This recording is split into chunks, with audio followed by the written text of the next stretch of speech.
Understanding the Uncontrollable Urge, a guide to English phrases. Hello, everyone. Today, we're diving into an interesting English phrase, uncontrollable urge.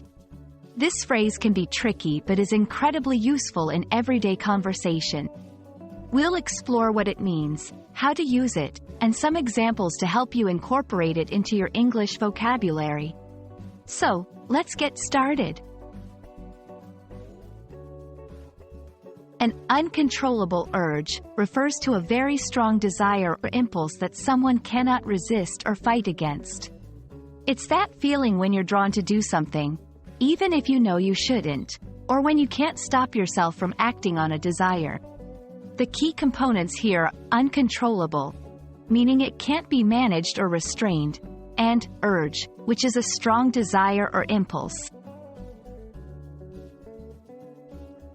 This phrase can be used in various contexts, ranging from casual conversations to more formal discussions. Here are some scenarios. Emotions and feelings, when talking about strong emotions or temptations that are hard to resist. Behavioral contexts, to describe actions driven by intense desires or needs that seem beyond one's control. It's usually followed by the preposition to, and the action or feeling desired. For example, I had an uncontrollable urge to laugh, or she felt an uncontrollable urge to eat chocolate. 1. After watching the marathon, he felt an uncontrollable urge to start running every morning. 2. Even though she was on a diet, she had an uncontrollable urge to eat a slice of cake.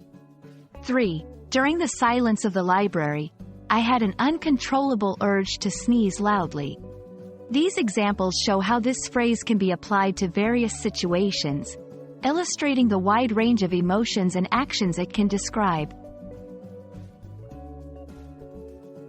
Understanding and using the phrase, uncontrollable urge, can add depth to your English conversations, allowing you to express complex emotions and desires accurately. Remember, it's all about that strong feeling that pushes you towards doing something, even if part of you knows you shouldn't. We hope this video has helped clarify this phrase for you and that you'll feel confident using it in your own conversations. Thanks for watching, and see you in our next video.